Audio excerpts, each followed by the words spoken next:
رمضان میں ڈائبیٹک بچوں کی متوازن غذا کیا ہونی چاہیے؟ وہ بچے جن کو شوگر کی بیماری ہے وہ سحر و افطار میں کیا کھائیں؟ سحری میں ایسے کیا کھانا کھایا جائے جو بچے کو ہائپوگلائسیمیا یعنی شوگر کا لیول کم ہونے سے بچا سکے؟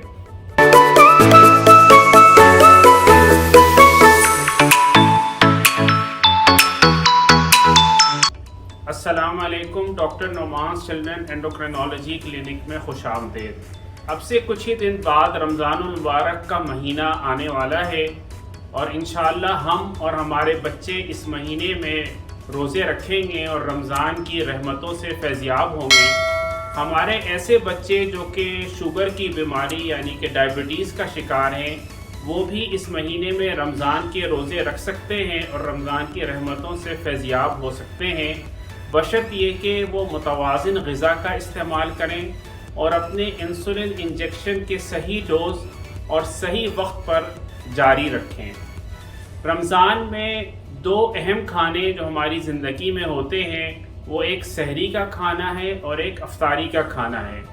افطار کے وقت پر اور اگر رات میں کسی وقت ہم کھانا کھائیں تو جو بچے ڈائبٹیز کا شکار ہیں وہ اپنی متوازن غذا جو عام دنوں میں وہ لیتے ہیں شوگر کی بیماری کے حساب سے اس کو وہ جاری رکھ سکتے ہیں، یعنی کہ افطاری میں اور رات کے کھانے میں وہ کم شکر والی چیزیں لیں، کم کاربوہائیڈریٹ والے کھانے لیں اور ایک متوازن غذا جس طرح وہ عام دنوں میں لیتے ہیں اس طرح اس کو جاری رکھیں۔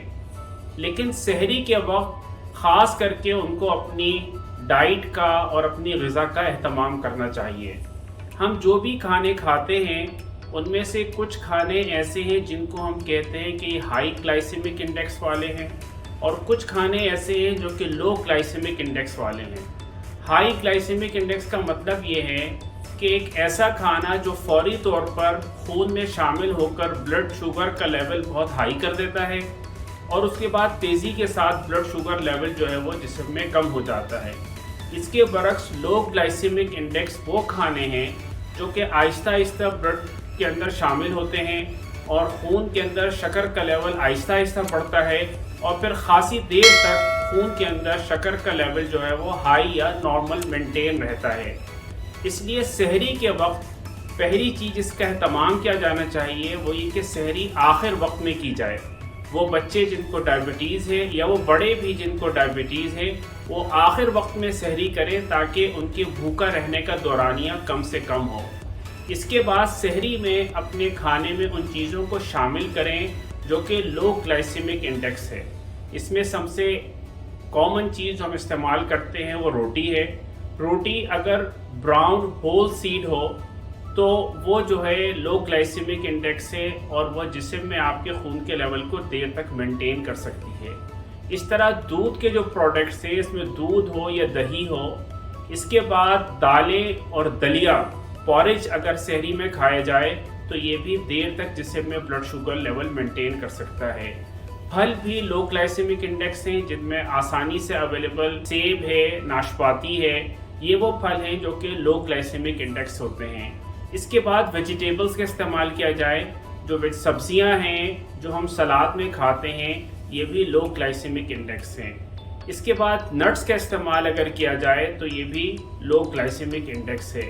تو مطلب یہ کہ ان چیزوں سے جو کہ کمپلیکس کاربوہائیڈریٹ ہیں اور لو گلائسیمک انڈیکس ہیں ان غذا کا انتخاب کر کے سحری کے وقت جو ہے وہ سحری کی جائے تاکہ دوران روزہ جو ہے شوگر کا لیول کم نہ ہو۔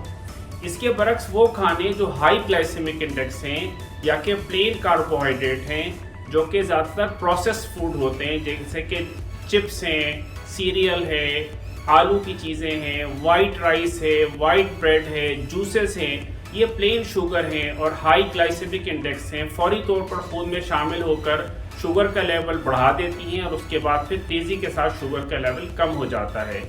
تو اپنی سحری کے اندر خاص کر کے اس بات کا اہتمام کریں کہ کمپلیکس کاربوہائیڈریٹ استعمال کریں اور لو گلائسیمک فوڈ کا انتخاب کریں۔